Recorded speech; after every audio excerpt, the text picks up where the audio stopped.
Quick interruption, and I never do this, but I have a special announcement, something that I've been dreaming up for the last 7 years. Do you ever feel like you have all of these scattered pieces of wisdom, meditation apps, self-help books, morning routine guides, but no clear way to actually put them all together? It's kind of like you're collecting puzzle pieces, but you can't see the full picture. Well, that's exactly why I created Living Mind Love. Every month for the next year, we're going to take one piece of the transformation puzzle and make it totally clear and doable. So you'll learn the neuroscience behind why it works, connect with the spiritual wisdom, and then get simple micro practices that actually fit into your real life. I've poured everything that I've collected about actually creating change into this program, and not just the what, but the how, because I'm tired of watching brilliant people put their dreams on hold for another year. This is about finally doing the things that you've been wanting to do with your life in a way that actually works. And you'll get access to the first ever Mind Love community on School. So if you're ready to turn all of those scattered pieces into a clear path forward, head to mindlove.com/living to join the waitlist, and you'll get instant access to my 10-year vision meditation.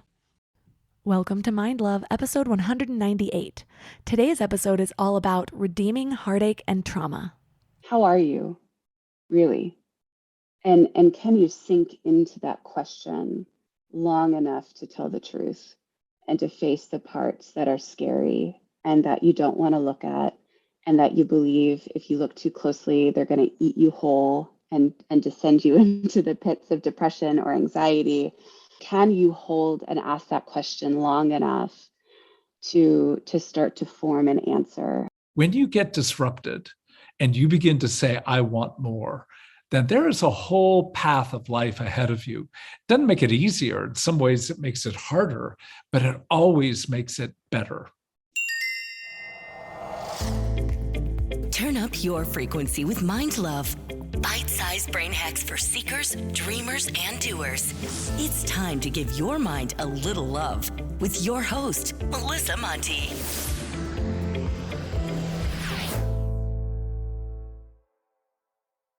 Hello, my love. If you have not yet subscribed, please hit that cute little button. Subscribing, sharing, and 5-star reviews on Apple Podcasts are a really great way to give back if you find this show helpful. They help the show climb the charts, which helps more people find it and helps me get even better guests for you.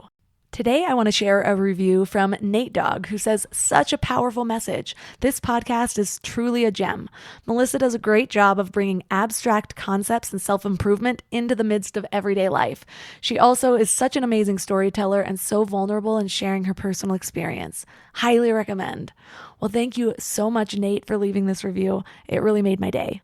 But now, onto the show. Why did this happen to me? I'm sure we've all asked ourselves that at one time or another. Hell, with everything that's happened this last year, I'm sure a lot of us are asking, why is this happening to all of us? When we listen to guests of Mind Love or authors of best-selling books or public speakers, one thing is pretty clear. For the most part, they have figured out why. It seems so clear when they tell their stories. They usually seem to come full circle with the purpose or moral wrapped in a bow, all ready to be gifted to the world. I have a story like that. My trauma, my rock bottom, my rise from the ashes. Here's what I've learned, though. It is very rare to find the meaning behind your own experiences if you don't actively look for it. You have to do the work. And the perfect full circle of anyone's story is just an illusion. It's something that they craft to make it memorable. Don't get me wrong, I am not saying it's a lie at all. I think it's an illusion to the person hearing the story and the person telling the story. Because if you're still here, living your life, you are only still in the middle of your story, regardless of how far you've come. And that means that there will likely be more rises and more falls. We're collectively in one right now, so that shouldn't be that difficult to see. When I first started doing the work, to find the deeper meaning in everything that I've gone through, I thought that once I found the meaning, everything would become clear. The purpose in the pain, why I'm here, my path forward. And it did shine a light on some of that. But what wasn't clear was how to actually move forward without bringing the weight of my past experiences with me. Those experiences made me who I am, but I would oscillate between feeling empowered by what I overcame and feeling weighed down by all that I was still carrying with me. Could my past influence my future by lighting my way instead of casting a shadow? And if so, how do I navigate the emotions that I still have over everything that's happened to me? At what point am I feeling too much or holding on to my pain? How do I begin to release it to build strength? Well, that's what we're talking about today, and we have two guests, Dr. Dan Allender and Kathy Lurzel. Dr. Dan has pioneered a unique therapy centered around transforming betrayal, ambivalence, and powerlessness into faith, hope, and love. He's a professor of counseling psychology at the Seattle School and the founder of the Allender Center, speaking on trauma, sexual abuse recovery, love and forgiveness, and intimacy. Kathy is co-founder and executive vice president of the Allender Center. She spent the last decade working with Dan to develop trauma-informed narrative theory and is a popular speaker and instructor. So 3 key things we will learn are how to become more self-aware of the past trauma or pain that influences your present, how to identify the lies we tell ourselves so we can heal, and how to move through and release big emotions. But before we get started, have you signed up for the Morning Mind Love yet? If not, what are you waiting for? Every weekday morning, you get a little piece of inspiration to give you something positive to focus on for the day. It's kind of like a short note from your higher self. Plus, when you sign up, you get 2 free gifts, a 30-minute binaural meditation and 30 days of self-reflective journaling prompts to help you grow. And it is all completely free. So join over 9,000 people and go to mindlove.com to sign up. Now let's welcome Dr. Dan Allender and Kathy Lurzel. Thank you, Melissa. Thank you. So I am really curious, what inspired you guys to collaborate and start talking about this idea of redeeming heartache? Oh, that's a lovely and loaded question. Let's just say both of us are trauma experts. We work in that realm. And we just saw for many people a kind of a refusal to name, especially in this crazy COVID era, that we are all in trauma. I mean, I think it's getting clearer and clearer, but we were so aware that people want to do almost anything to escape the reality that things are often not as we would wish. And there is an effect inevitably in our bodies as a result of having to go through both personal, familial, collective traumas, and to name what is the effect on our relationship with one another, ourselves, on God, on just how we live. That was sort of the impetus that began this work. I know for me, my first trauma that I experienced, I didn't even realize it was a trauma until years later when it popped back up when I wasn't expecting it. And in the same way, I also have gone through times where I don't recognize my numbing behaviors because we think that maybe it's just these big addictions to some hardcore drug or drinking every single night. And we might not realize that maybe it's that one glass of wine at night, or maybe it's scrolling through social media. So I want to go back to the beginning and ask, how do you guys define trauma? Well, begin with any threat to your life. And again, that may sound dramatic, but it can be a threat to your marriage, a threat to your friendships, a threat to your job. When there is a danger that you, on a second level, cannot truly control, you feel to some degree powerless to be able to change the trajectory of this threat or loss. When you've got those 2 elements, threat and some degree of powerlessness, you've got the major ingredients to anything that is traumatic. But when you add that there's always the sense of, I should be not in this position, I should have not chosen that direction, I should have known better. So what we often refer to as moral injury, a sense of I'm at fault. So threat, powerlessness, and a sense of shame. That's what we understand as the core elements to trauma. And when I think about trauma, there are 2 different categories that I've found helpful. I think, one thing about us as humans is that we actually have an incredible capacity to mitigate trauma. Not all traumatic events have to turn into embedded traumas. And that's a distinction that we do a lot of work around at the Honor Center, which is where we work, and also in the newest book that we wrote, because I think there's a misperception that every single trauma actually becomes something that is an embedded trauma that impacts our lives, and we're actually able to work through traumatic events if it's done well. So there's a lot of research that's coming out on trauma. Trauma is a hot topic right now, as we all know. And Dan Siegel does a lot of work in his books around what it takes to actually mitigate trauma and have it move through our bodies in a way that disembeds it from our trauma psyche. So in other words, we can actually heal from a traumatic event if it's handled well.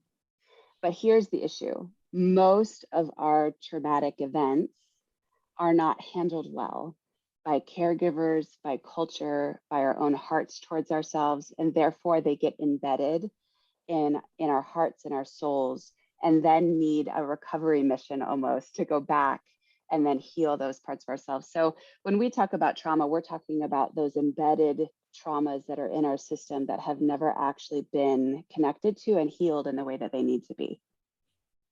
So if these don't have to be big things all the time, and they are just something that sort of derails our life, that shows us that we're not in control, I like that you call it redeeming heartache, because a lot of people think of heartache and they think of just a lost relationship. But how does the idea of heartache connect with a past trauma? Well, our heart, if we can just say, is the core of who we are. Another word for that would be our sense of self. So when trauma lands, there is some degree of fragmentation. I love the way Kathy put it. Not all trauma has to be traumatizing, but the more sense of threat and shame, the more sense of feeling powerless and vulnerable, the more likely we're going to do exactly what you were speaking about, Melissa, in the very beginning. And that is, we turn to food, we turn to sex, we turn to alcohol, we turn to drugs, we turn to Instagram. Well, there's so many ways we attempt to escape rather than name and honor and engage. And that, it's such a cultural and personal and familial issue.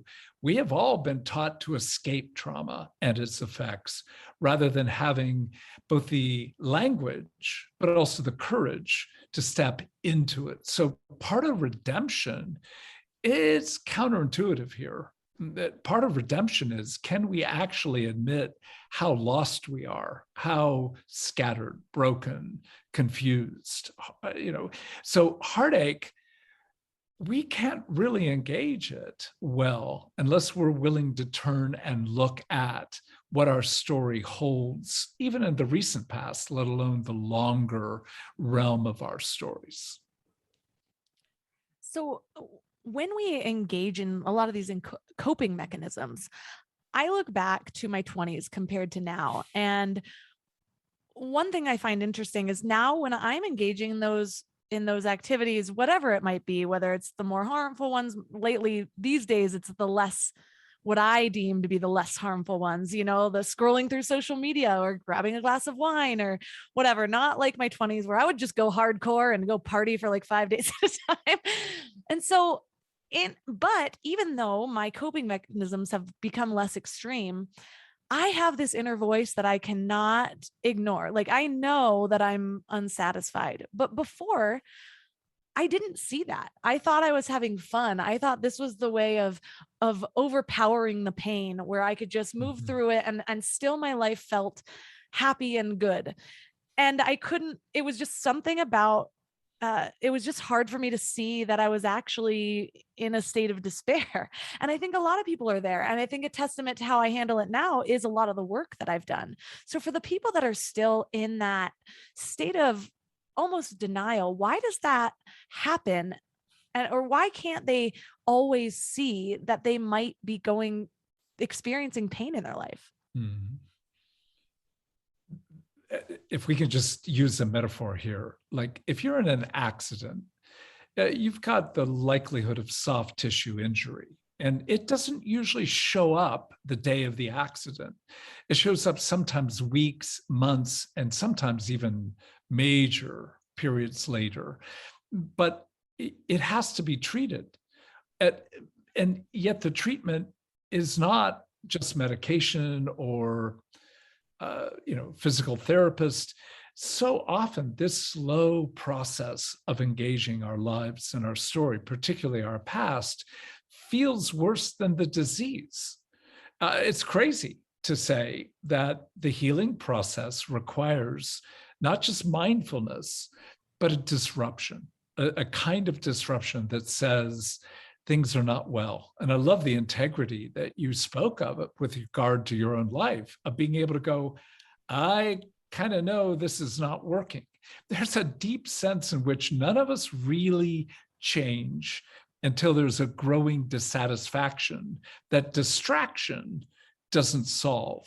And I think that, if I can just use those two words again, dissatisfaction that is not managed through some form of distraction leaves us feeling traumatized. We feel a threat, we feel helpless, and we feel somewhat ashamed. So we have to enter trauma, which feels traumatizing. But if we don't, that soft tissue is not going to change. It's only going to get worse. So I love the fact that you have engaged patterns, but know only too well that the lesser harm actually keeps you away from the greater good that you really want for your life and for your family. At what point do some of the excuses that we make for ourselves start to become just lies that we're telling ourselves? And when we realize we're doing that, like, what are the steps to get out of that cycle? Because I think that sense of denial can be really strong for a lot of people. Mm-hmm. Mm-hmm. Yeah.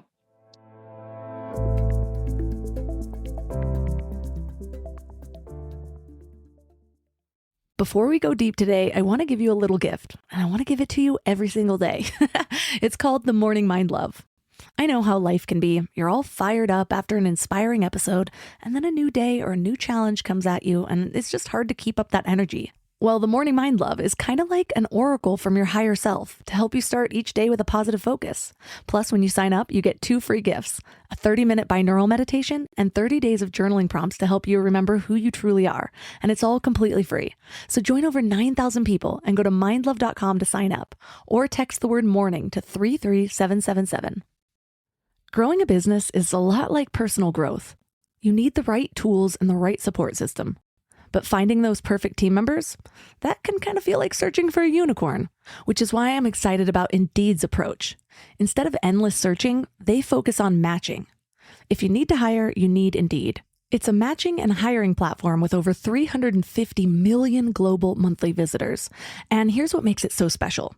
Their technology actually learns what works for you. So the more you use it, the better it gets at finding people who align with your vision. Think of it as your hiring meditation app. It helps you cut through the noise and focus on what matters. You can schedule, screen, and message candidates all in one place. And it works. 93% of employers say Indeed delivers the highest quality matches compared to other job sites. And that's why more than 3.5 million businesses worldwide trust Indeed to help them hire great talent fast. And listeners of this show will get a $75 sponsored job credit to get your jobs more visibility at Indeed.com/mindlove. Just go to Indeed.com/mindlove right now and support the show by saying you heard about Indeed on this podcast. Indeed.com/mindlove. Terms and conditions apply.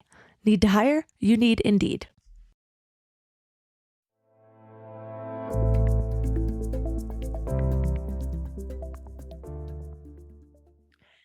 At what point do some of the excuses that we make for ourselves start to become just lies that we're telling ourselves?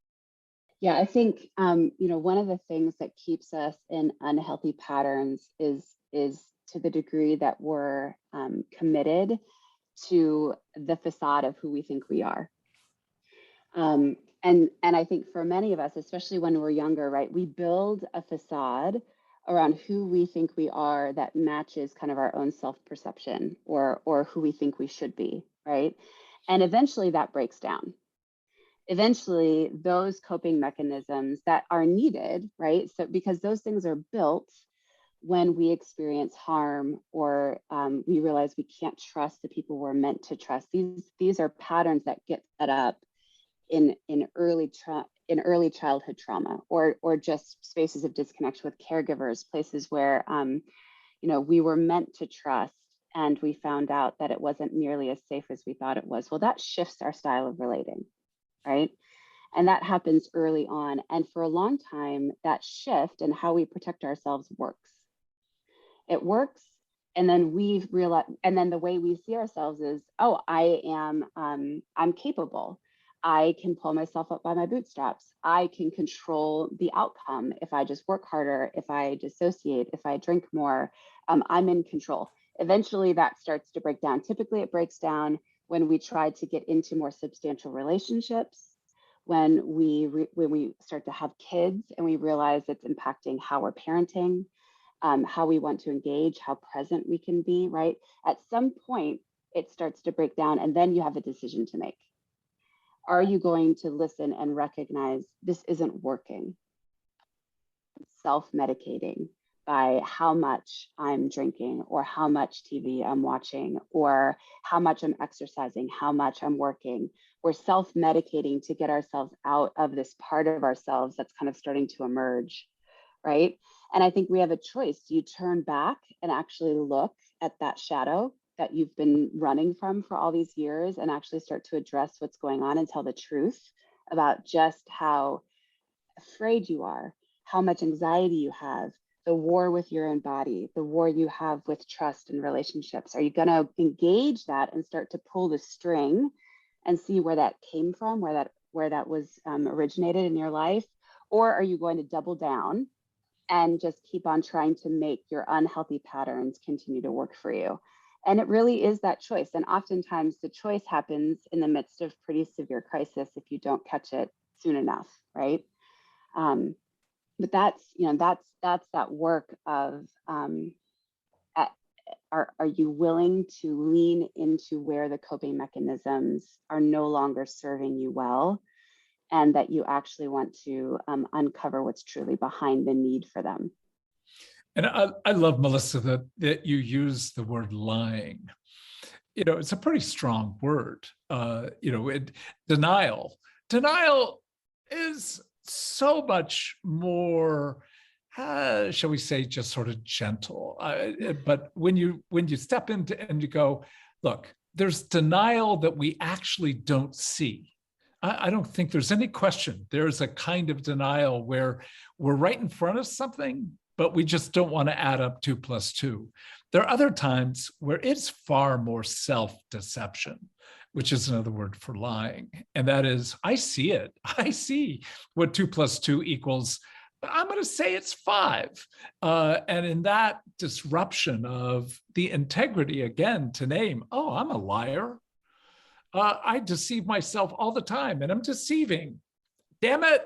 It's not who I want to be, but indeed at times. So there's a humility required to own your own brokenness. And in that brokenness, if you hide, you create the facade, it's just going to elongate that soft tissue injury versus being able to say, look, I'm a mess, I'm broken, but I'm also beautiful. And I need to own both parts. I'm broken, I'm beautiful. I've got to begin to engage how those parts of who we are came to be, as Kathy put it so well. So say somebody is listening to this and they're realizing, I can tell by some of my behaviors that there's got to be something. And so they start to go back to figure out where these patterns originated from. And when they get there, maybe their trauma wasn't one of the traumas that we talked about in the beginning that was an obvious big trauma. It might have been something little, to the point that they're like, that couldn't be it. Mm-hmm. Or they're comparing stories of the people around them and they're like, but that's so much worse. And they get down on themselves even more because they're like, really? This little thing sent me all in a downward spiral? How do you approach that, the comparison or the getting down on yourself because your trauma wasn't big enough, or you don't even know if that was the thing that you should be pinpointing. Oh, brilliant. I mean, look, comparison is the antechamber of hell. Like, you want to spend time there? Nah, you don't want to. The comparison in any level. So the idea that my paper cut, which actually occurred today, is a whole lot worse than being stabbed about 35, 40 years ago. I mean, I have memory of being stabbed, but the paper cut hurts now. So you just have to begin with what's true now for me versus comparison. And I think that process of being able to go, look, trauma always brings fragmentation, that sense of dividedness within us. It always brings a kind of numbing, like it's too much, I can't feel. And it also brings some degree of isolation.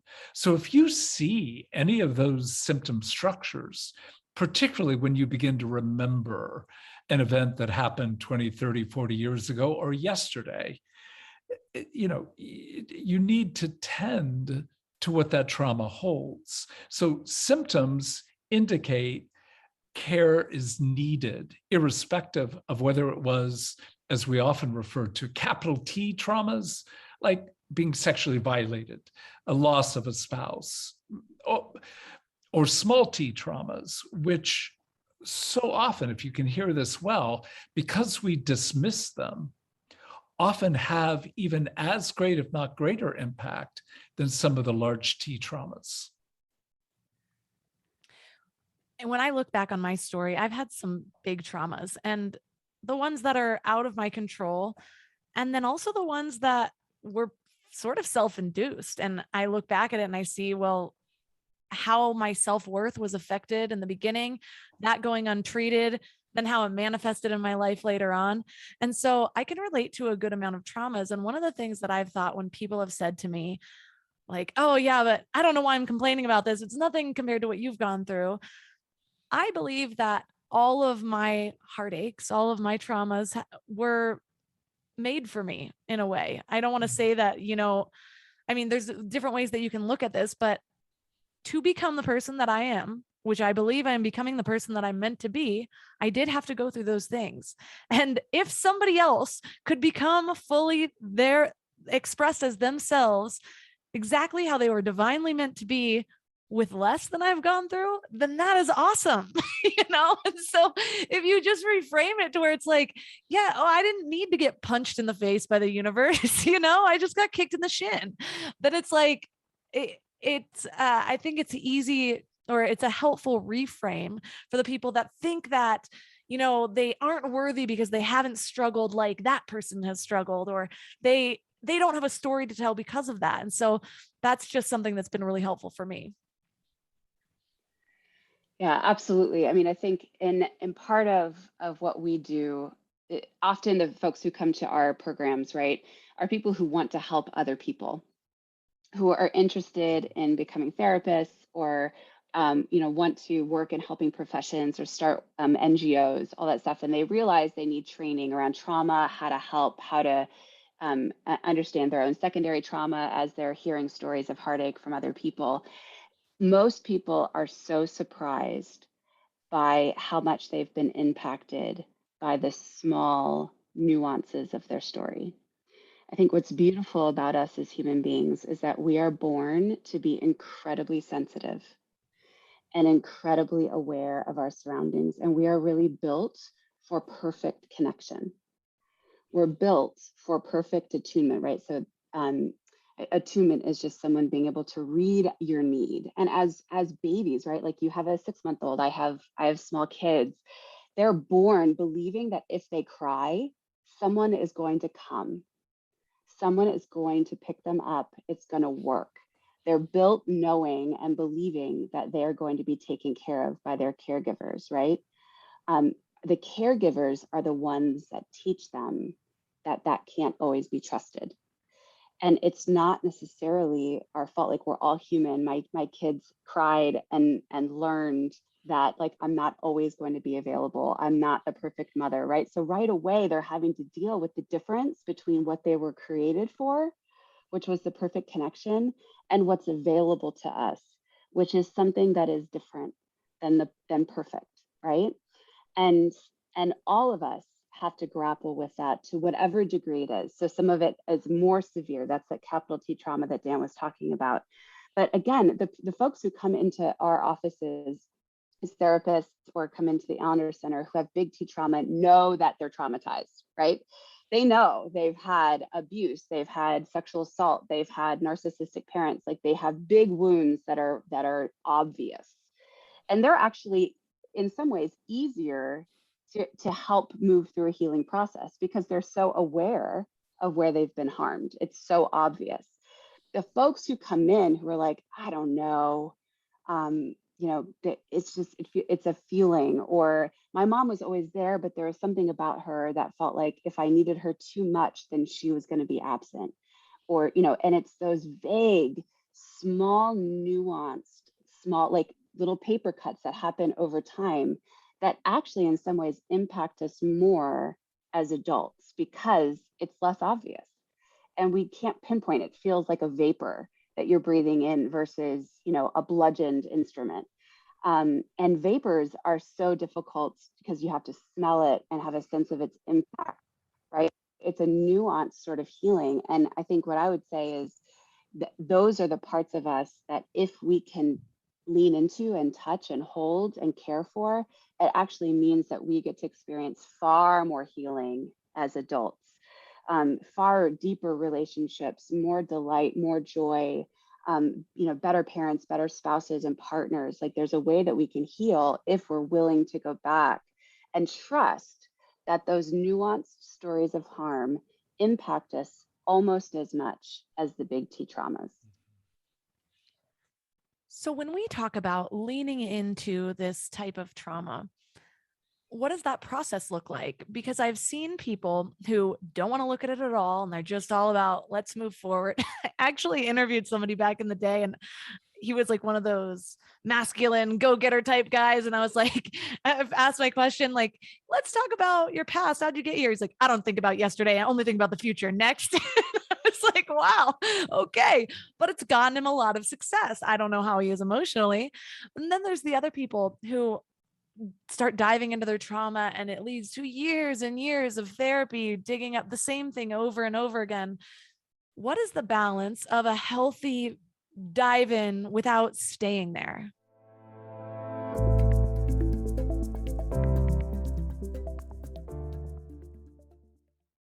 Let's talk about legacy for a minute. We're all working so hard on personal growth and building better lives and creating something meaningful. But how do we protect everything we're building? Look, I know life insurance isn't the sexiest topic, but it might be one of the most loving things you can do for your family. We kept putting it off. It's funny how things never feel like a priority until you need it, which is the total wrong way to approach life insurance. But now that we have kids, there is no way I'm taking a chance that they won't be taken care of if something happens to me. So suddenly, this was our number one priority. And SelectQuote makes it surprisingly simple. They're one of America's leading insurance brokers with nearly 40 years of experience helping over 2 million customers. What makes them different is just how personal it is. Their licensed agents take the time to understand your specific situation so that they can find you the right coverage. We're talking 15 minutes to get exactly what you need. And I love that they actually reward you for all the self-work you're doing. So if you're in good health, you could get same-day coverage for up to $5 million. No medical exam needed. And it's way more affordable than you might think. Coverage up to $1 million could cost as little as $20 per month. So get the right life insurance for you for less at selectquote.com/mindlove. Go to selectquote.com/mindlove today to get started. That's selectquote.com/mindlove. I don't know why it took me so long to invest in good bedding. I resisted it for years, but something flipped in me about 3 years ago. And now I'm basically a pillow connoisseur. I've tried them all, and I get weirdly excited about good bedding. Because here's the thing, we spend a third of our lives in bed, and the quality of that time affects literally everything else, which is why I'm so excited to tell you about my latest obsession, Lagoon Sleep Pillows. What sets them apart is their matching system. You take a quick 2-minute quiz about your sleep style and your preferences, and then they match you with your perfect pillow. I was matched with their Otter pillow, and I am so impressed. Lately, I've just needed more support, and this seems to cradle me in all the right places.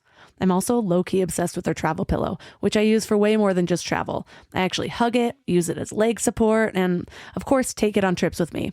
Well, the secret is in their adjustable fill. You can add or remove it to get that perfect alignment for your spine. A study even found that the right supportive pillow can improve sleep quality by 63%. And Lagoon lets you try their matched pillow for 100 nights risk-free. Free returns, no questions asked. Falling asleep has never been easier. I toss and turn less and just wake up feeling refreshed every morning. Go to lagoonsleep.com and take their awesome 2-minute sleep quiz to find your match. Use the code MIND for 15% off your first purchase.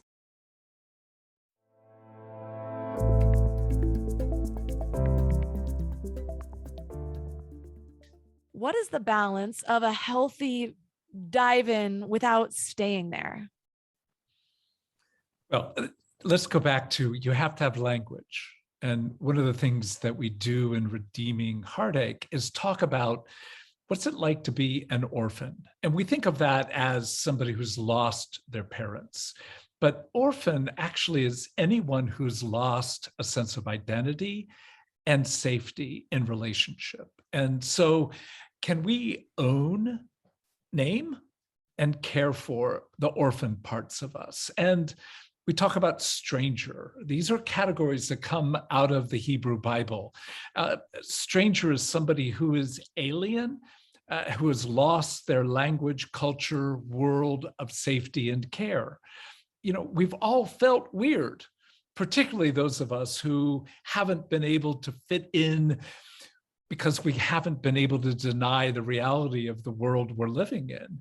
And so to feel strange, to feel odd, those are realities that come as a result. And to feel like a widow, that is, we've lost love. So we talk about 3 core categories: to be unsafe, to be alone, and to have lost love. And if we can begin to help you name where those parts of you play out in relationship in the present, you've got some connection between the past and the present. Our past is shaping us, but it's the present we get to address, because we can't change the past in the typical sense, but we can begin to change how it is flooding and surfacing in the reality of how we're living today. So anybody who kind of goes through trauma year after year after year, I don't blame that person. I actually think that therapist sucks, because the reality is a good therapist is going to hold past and future well in the present on behalf of a person, which means we need to grieve. But I love the way you put it. And that is, in the reality of our grieving and the harm, there's something of a trajectory of new life, new potential, and really a resurrection of what would be at one point dead, but now has the chance to come back in a new way. So we don't just talk about healing. We have to talk about how our lives are meant to be really a fragrance and a delight to others as we continue the healing process. How do you coach people into working with the emotions that come up when they are diving into these traumas? Because sometimes it can be pretty big things. And I know for me, there's even been times where it is the littler things where I'm contemplating. A lot of times it happens in meditation or when I'm journaling, and I'm like, oh my God, that was the thing that led to this resistance now, or that led to this now. And it's so funny. I almost feel like I could cry now, and I don't even have one thing in mind, because there's something so powerful about that moment of connecting the dots. And so how do you recommend that people work with those emotions? Do they just sit there and let it run through them? I know a lot of people think that strength is holding it in. So what are your guides for that? You know, interestingly enough, as you were talking, the first thing that came to my mind was the sense of we have to do this in community and in relationship. And whether or not that's a therapist or friends or a small group that you're working with. In the Allender Center, we do the hallmark of how we help people move into their trauma stories and their childhood trauma is in a group setting where they have 7 other individuals that are journeying with them with a facilitator who's been highly trained, but they tell their stories together in community. And it's not just about the professional therapist who is, who knows technically how to handle it. It's also the faces and the eyes and the voices of a community of people around you listening and being able to read your face and your story in a way that we just can't because we're too close to it. And so as we coach people into these really difficult spaces, one, it's a really big deal to start to lean into trauma and to your stories of heartache.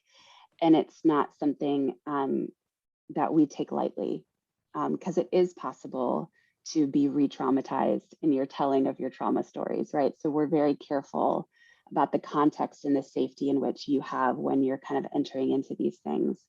But as you offer your story, I think Dan always talks about we can't see our own faces. It's the community around us that can really see us and read the nuances, see when our face is crestfallen, read between the lines of our stories, and offer a reparenting. Because really what you're doing is you're going back to these stories that were mishandled by our families. Our families often, if you're in a decent family, try hard to handle our heartache, but they're in the midst of their own heartache. They're in the midst of trying to keep their lives together, and they don't always know how to attune well to us. I mean, with my boys, they're 5 and 7 already. I have numerous stories of where I've missed them, right? And I'm a trauma therapist, but I know my own capacity where I'm like busy and I don't have time. And I'm like, can you just pull it together? I just can't even handle it. And I have to kind of go back and say, hey, buddy, I know I didn't handle that well, and I'm really sorry. And that wasn't on you, that's on me, right? Like I'm doing that all the time. And so, but what we can do as a community of healers is that as we come back to these stories 20, 30, 40 years later, a group of people who are dedicated to being present with you can all actually heal those past traumas in the present. They can actually be with you in the way that your body was meant to be held as a child, and they can slow the moment down, sit with you in the detail, and care for a heart. Our brains are able to be healed from the past in the present. It's incredible that we have that sort of capacity and plasticity to our minds. Like our minds are wired for healing. That's incredible. But the way you can do that is by offering attunement, care in the present to some of these stories, knowing that none of us escaped a past where we were missed, where we were not loved well, where someone skipped over our pain, or worst case scenario, mocked it, or added injury to it by the way that we were handled. And I think we can do that together. If you have caring people who are willing to be with you in the trauma. And again, it really comes down to telling your story, but not just blurting it out in an unsafe way and hoping that that's going to make it better, but telling your story in the safety of people who care for you and love you. Well, let me just go back and say, Melissa, you're asking such good questions. How many times in a normal day do you get somebody who's as attentive as you are, wise as you are, and inviting the kinds of interactions that you're inviting? I mean, it's lovely, but let's just say in the quote unquote real world, very few people are that curious. Very few people are that committed to pursue and to have what Kathy has so well said, presence, a kind of, I am with you. I feel, I suffer, I witness your life. And that, again, may sound anemic to some people, but the presence of somebody who actually is curious and compelled by you, It changes our brain. I mean, we've got research data about what attunement brings to the change of our limbic system, particularly where we feel trauma most acutely in terms of our amygdala. And we just have to come back and go, look, this is the way God made us for a relationship and made us for a kind of relationship that we so often literally experience once in a blue moon. And the more we encounter true care, true tenderness, true kindness, even a few moments can change something of the trajectory of our lives. I love the example that you said, Kathy, about your child saying, hey, I didn't show up the best here. It wasn't on you, it was on me. That alone takes vulnerability, which for some people might be easier with their kids or close family members, maybe for others, not so much. I know for me, I have always yearned for those types of connections, that belonging. Maybe it comes from being an only child, but I've always been looking for that. I've always been kind of an oversharer though. And so it's like over the years, I've honed it from that kind of blurting it out that you said and to now knowing when it's a safe space, doing it for the connection rather than the shock factor. But it's like I've been practicing my whole life, even with the shock factor. And so for the people that are trying to create that community that you talk about, that might be hearing this with like a yearning, like, why don't I have that? How do you recommend that they do try to cultivate that a little bit more, or try to either change the dynamic of those that are close to them that might be more closed off, or to get comfortable being vulnerable so that they invite other people to do the same?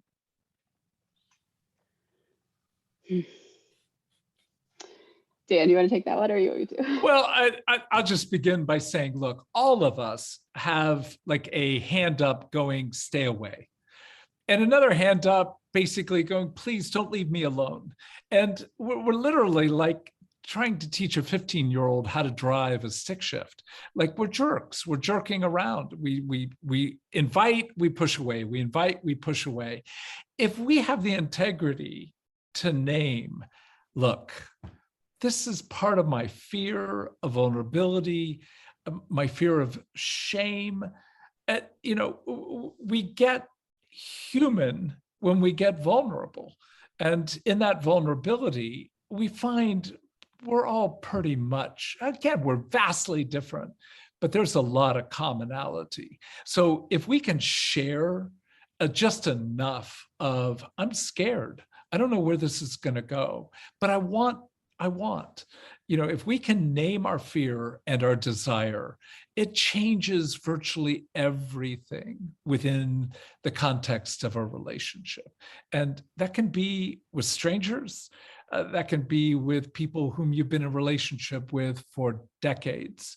The lack of vulnerability in a lot of relationships is pretty staggering. And a lot of marriages have lost the capacity for a level of vulnerability that allows the partners to actually be human together. And I think that sense of being human-sized, of not trying to be too much, not denying that what I offer is something good, not being too little, but engaging in a way that humbly acknowledges, look, we each have something to give. We each have something to receive. And it's scary. It's scary after being married to my wife for 45 years. But nonetheless, why would I want for anything less than what it could be? So I think we're going back to that notion of when you get disrupted and you begin to say, I want more, then there is a whole path of life ahead of you. It doesn't make it easier. In some ways, it makes it harder, but it always makes it better. I know for me, it goes back to that thing we talked about in the beginning, where people become attached to this kind of persona that they've created, or that they think they are, they think that other people perceive them to be. And so inviting them into a story that maybe you haven't told them, or a side of you, a vulnerability that you haven't really expressed yet, can be scary. But I'll also say that for me, it becomes exhausting trying to hold up this persona, because at some point it becomes not a persona that I actually believe that I am. you start to realize that you're putting on a front because you've got all these Mhm. other feelings that you're unwilling to share. And being somebody that you're not is exhausting. And you can't really find that connection with your authentic self until you start sharing those deeper parts of yourself. So thank you so much for opening up that conversation.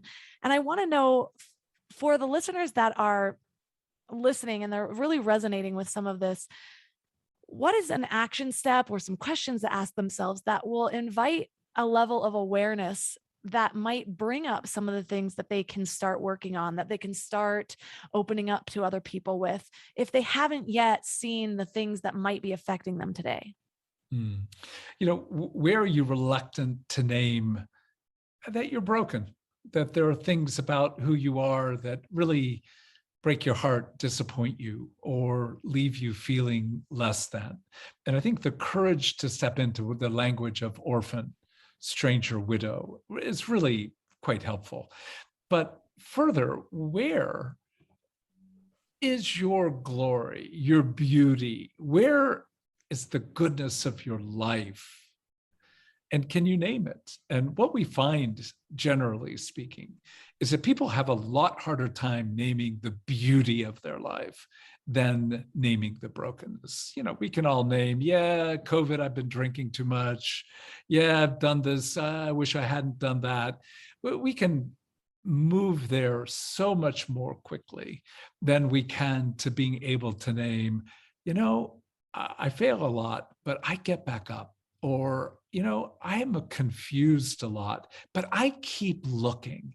When you begin to name something of the beauty of your life, it's not just self-affirmation. It's an acknowledgement of your creator, acknowledgement that you've been given gifts, and those gifts are meant to not only be enjoyed by you, but actually are meant to be part of what you give to others. So I think that's where I would say, can you ask, where do you hide your brokenness? And where are you reluctant to name your beauty? Mhm.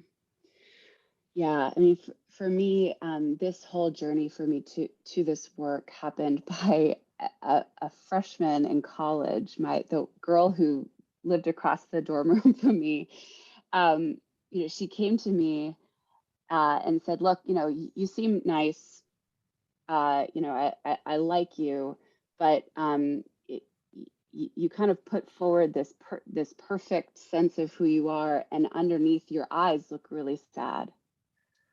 Um, yeah, right. And she's like, do you know why you're so sad? And I didn't, but I knew she was right. And I think that just that question alone, and really the core of that question is how are you? How are you really? And can you sink into that question long enough to tell the truth and to face the parts that are scary and that you don't want to look at, and that you believe if you look too closely they're going to eat you whole and to send you into the pits of depression or anxiety? Can you hold and ask that question long enough to start to form an answer? How are you?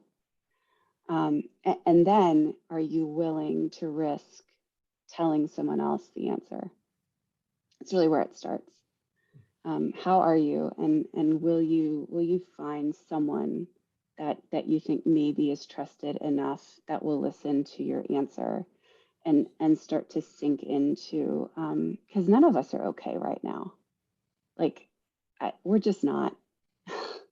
No one I talk to, even the people who are really well and have really high coping mechanisms and really healthy in therapy, we're not doing well. We're scared.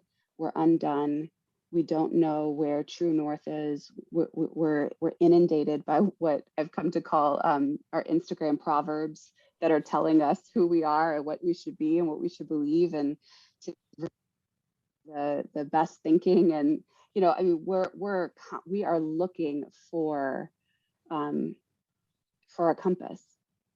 And and for some of us, that compass is faith in a higher being, and a God.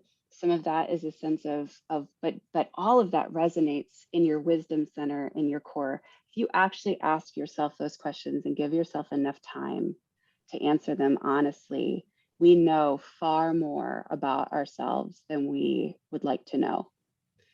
And so I think, it can be that there are plenty of resources out there with so many people getting into story work and trauma. There are books, there are resources. There's our book, Redeeming Heartache. There's the Allender Center that has therapists listed there. Like, there are ways that you can start this journey, but it really starts with that one question and your capacity to answer it honestly, with courage and vulnerability.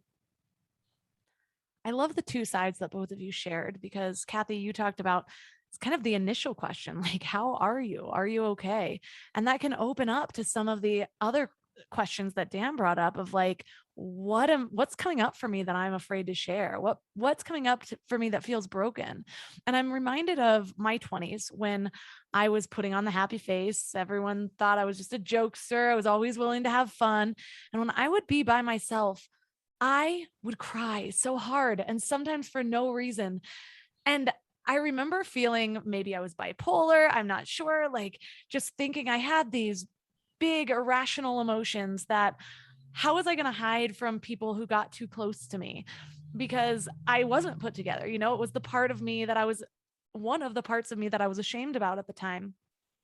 But the willingness to dive into that allowed me to transform that in such a way to where I still feel deeply. and it's a different energy that I bring to it, where, there were times during pregnancy, my emotions were all over the place. I was crying like a toddler for hours, where if somebody walked in, they would have thought I was dying. But I have a new relationship with my emotions to where it's not this part of me that I need to hide. I recognize it as, I'm not erratic, I'm not crazy.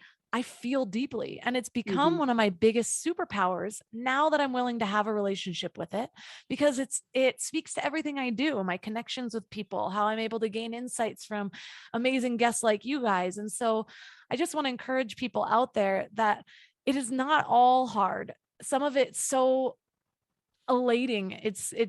It's really rewarding when you do the work. And so thank you guys both for what you've brought to this conversation.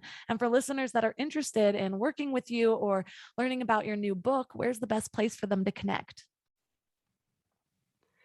Well, the book is Redeeming Heartache, and it's on Amazon and all of the other seller lists that you can go to. And the allendercenter.org is where you can find online courses and other resources, and conferences and places that you can get training. So those are our two places to start.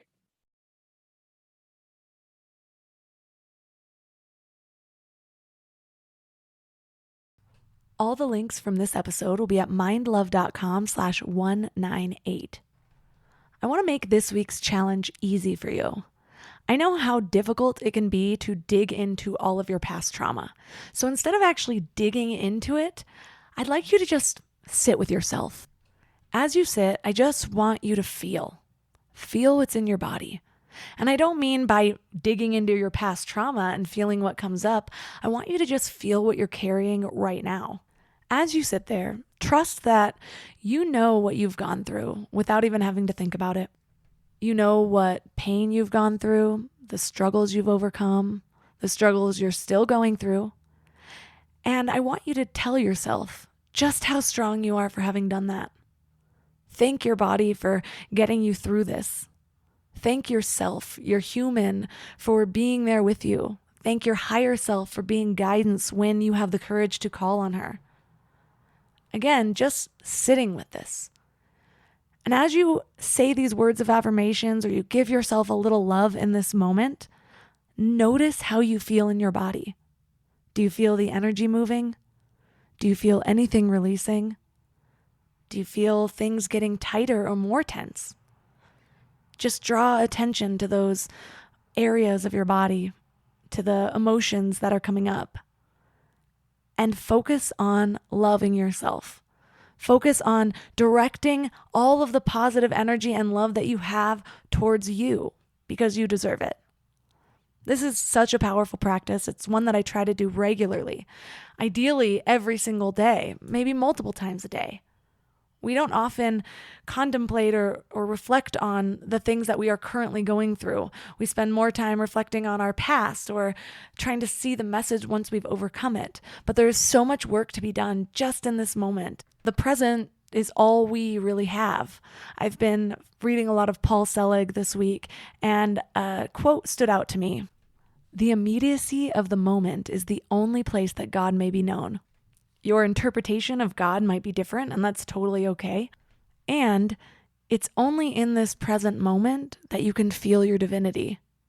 So remember that and try to call it forth as often as you can. It's what gets me over every hump, that the depths of the moments when I'm in fear. That's what I try to call to. So I hope it works for you guys as much as it works for me. For everyone who wants to support the show, I thank you so much ahead of time. The best ways to support the show is to support my amazing sponsors. I love them all, like a lot, to where it's becoming pretty bad. I feel like they're getting me hooked on products, one sponsor at a time. And so most of my sponsors are things that I now purchase with my own money regularly. So I trust that you guys love them as much as I do.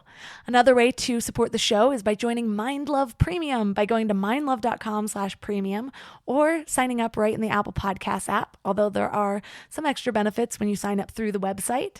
And finally, either by sharing the show, shouting it on social media, tagging Mind Love Melissa and Mind Love Podcast, or leaving a 5-star review on Apple Podcasts. And if you do, you just may hear your review read on the show. So thanks for giving your mind a little love today, and I'll see you next week. Thanks for tuning into Your Higher Frequency with Mind Love. Head to mindlove.com for a free gift to keep your vibes up until next week.